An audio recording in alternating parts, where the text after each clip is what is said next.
Halo, selamat sore. Perkenalkan, saya Dr. Monika. Di sini saya akan melakukan pemeriksaan fisik toraks. Tetapi sebelum itu, saya akan melakukan cuci tangan secara manual terlebih dahulu.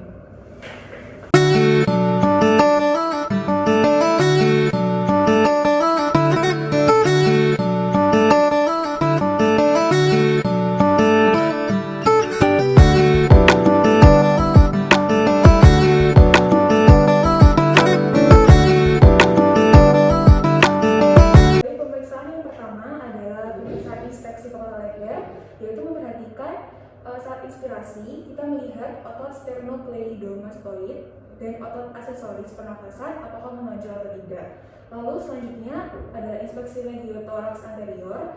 Posisi pasien supinasi, posisi lengannya agak abduksi. Pemeriksaan yang selanjutnya adalah pemeriksaan inspeksi legiotoraks anterior. Di sini posisi pasien supinasi, posisi lengan agak abduksi. Pemeriksa melakukan inspeksi legiotoraks anterior dan memperhatikan keadaan dari sisi terluar dalam keadaan diam dan bernafas. Apakah garis-garis anatomisnya simetris atau tidak, statis atau dinamis, diameter antara posteriornya dibanding diameter anterolateral, terdapat benjolan atau tidak, normal atau mencembung atau retraksi, dan ruang interkostalnya melebar atau menyempit, bentuk dadanya normal atau abnormal, lalu kelainan tulang belakang, skoliosis atau kyphosis, ada tidaknya pelebaran pembuluh darah, dan pulsasi apex atau pulsasi epigastrium normal atau abnormal. Untuk pemeriksaan selanjutnya adalah palpasi leher. Di sini menggunakan telunjuk tangan kanan untuk meraba trakea di atas fossa jugularis dan membandingkan antara kanan dan kirinya, apakah posisinya itu di tengah atau bergeser ke kanan atau bergeser ke kiri. Jadi di sini.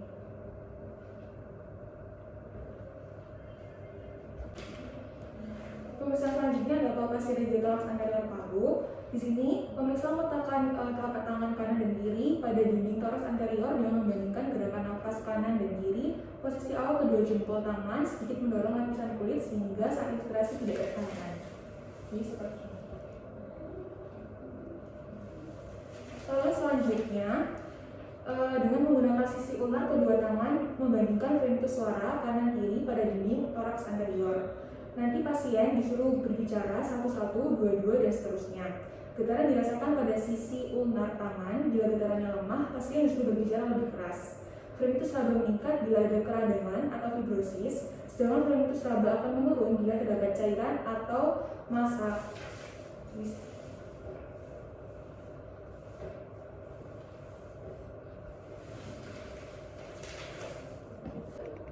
Pemeriksaan selanjutnya adalah palpasi legiotoraks anterior jantung. Di sini palpasi apex cordis pasien dengan telapak tangan kanan mulai dari garis tengah dada hingga ke area apex. Rasakan ada tidaknya pulsasi apex. Jadi di sini untuk menentukan apex dari jantung seperti ini dan seperti ini. Jika ada getaran atau trill, itu lokasinya adalah di sebelah sini, tetapi jika ada pulsasi itu lokasinya di sebelah sini. Lalu untuk pemeriksaan selanjutnya ada pemeriksaan perkusi legiotoraks anterior paru. Di sini nanti bagian dinding toraks anterior kanan dan kiri akan diketuk-ketuk. Jika dadanya normal atau komposisi udara sama dengan komposisi padat adalah sonor. Jika komposisi udaranya lebih banyak daripada padat itu disebut dengan hipersonor. Tapi jika komposisi udara lebih sedikit atau padatnya lebih banyak itu disebut dengan redup. Lalu selanjutnya menentukan batas paru dan hati dengan melakukan perkusi pada linea midclavicularis kanan dari atas ke bawah. Terjadi perubahan dari sonor menjadi redup. Penderita atau pasien kemudian disuruh menarik nafas dalam dan ditahan, maka perkusi yang redup akan menjadi sonor. Perkusi diteruskan ke bawah sampai terdengar suara redup. Di antara kedua tanda redup inilah dinamakan peranjakan diafragma yang dinyatakan dalam sentimeter. Jarak normalnya sekitar 4-6. Jadi di sini.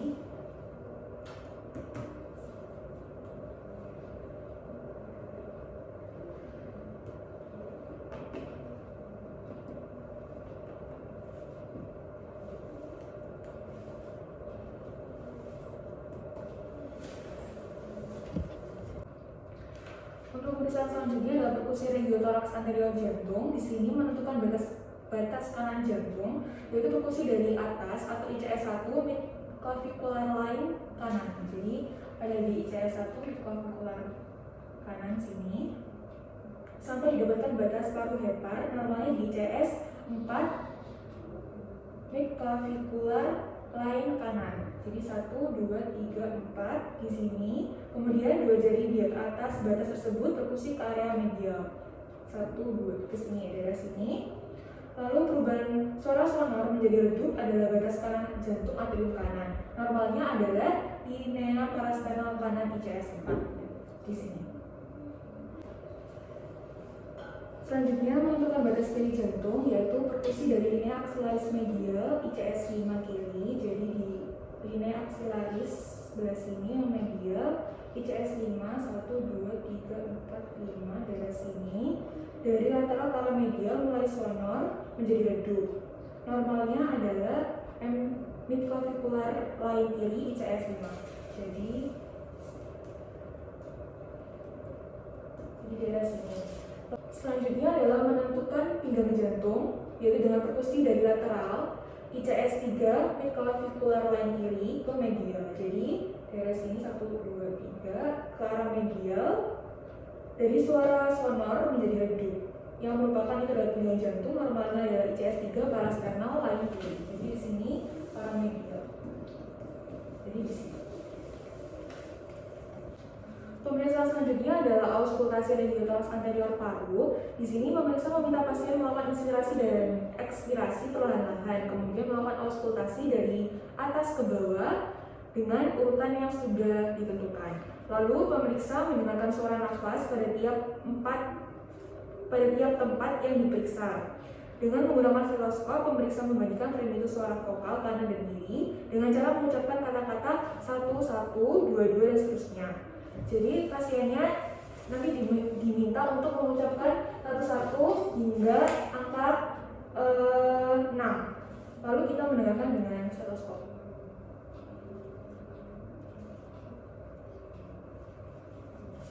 Di sini 1, 1, lalu 2, 2, lalu 3, 3, 4, 4, 5, 5, dan 6, 6.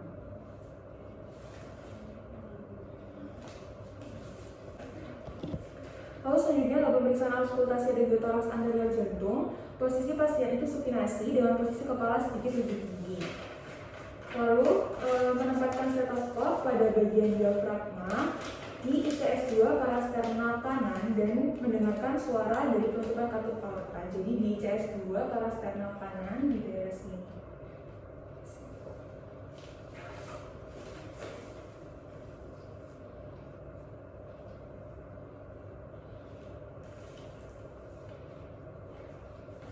Lalu selanjutnya menempatkan stetoskop bagian diafragma pada ICS 2 kiri di parasternal kiri untuk mendengarkan penutupan katup pulmonal. ICS 2 kiri parasternal kiri di sini.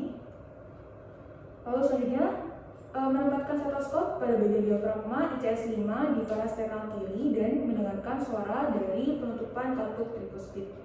ICS 5 di parasternal kiri. 1, 2, 3, 4, 5 di daerah sini. Lalu selanjutnya menempatkan stetoskop pada diafragma pada apex ICS 5 mid clavicular line dan mendengarkan suara dari penutupan katup mitral di sini. Oke. Lalu kemudian memiringkan pasien ke kiri dan mendengarkan menggunakan bel pada apex untuk mengkaji suara tambahan S3 dan mulut mitral. Jadi pasiennya diminta untuk ke kiri.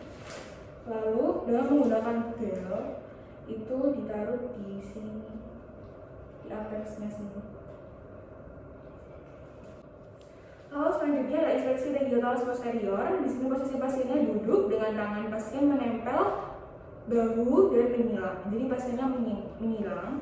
Lalu melakukan inspeksi regiotorax posterior dan memperhatikan keadaan dada sisi terluar dalam keadaan diam dan bernafas. Apakah garis-garis anatomisnya itu simetris atau tidak, satu-satu dinamis, diameternya anteroposterior dibandingkan dengan anterolateral, dan terdapat benjolan atau tidak, normal atau mencembung atau retraksi, ruang interkostalnya melebar atau menyempit, dan bentuk dadanya normal atau abnormal. Lalu apakah ada kelainan seperti skoliosis atau kifosis. Untuk pemeriksaan selanjutnya adalah palpasi regiotoraks posterior. Di sini pemeriksaannya berdiri di belakang pasien dan merasakan perbandingan gerakan nafas kanan dan kiri, simetris atau asimetris. Telapak tangan dari pemeriksa berada pada sisi kanan dan kiri dinding toraks posterior pasien pada kosta 10. Jadi di sini ada 1, 2, 3, 4, 5, 6, 7, 8, 9, 10 di atas sini.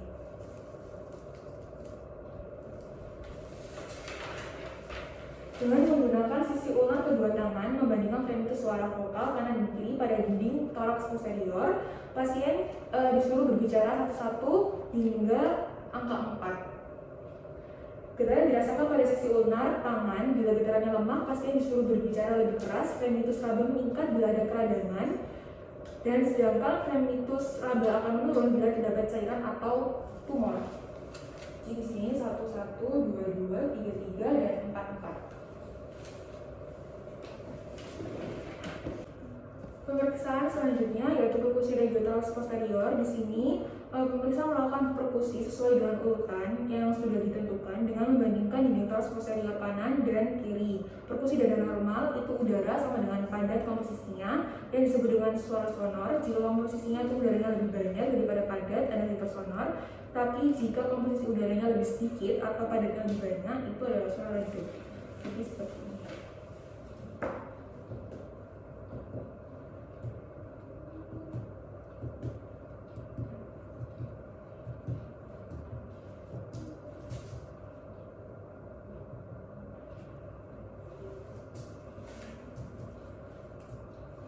Lalu pemeriksa melakukan perkusi dan menentukan batas diafragma pada saat respirasi. Perkusi dilakukan dari atas ke bawah.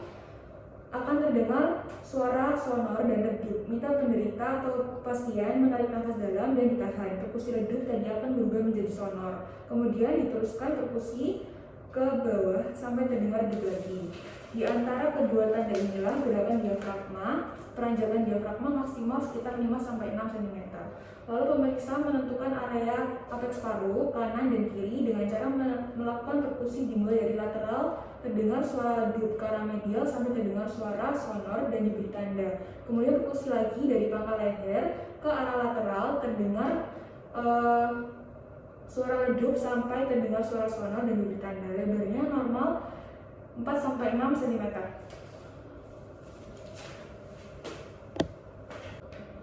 Jadi di sini dari lateral itu terdengar suara redup dan ke arah medial itu nanti akan terdengar suara sonor. Ini di atas sini. Oke, baik. Selanjutnya ada pemeriksaan terakhir yaitu auskultasi regiotoraks posterior atau paru. Nanti di sini pemeriksa meminta pasien melakukan inspirasi dan ekspirasi perlahan-lahan, kemudian melakukan auskultasi dari atas ke bawah. Pemeriksa mendengarkan suara nafas pada tiap tempat yang diperiksa. Dengan menggunakan stetoskop, pemeriksa membandingkan frenitus suara vokal kanan dan kiri dengan mengucapkan kata-kata satu-satu hingga seterusnya.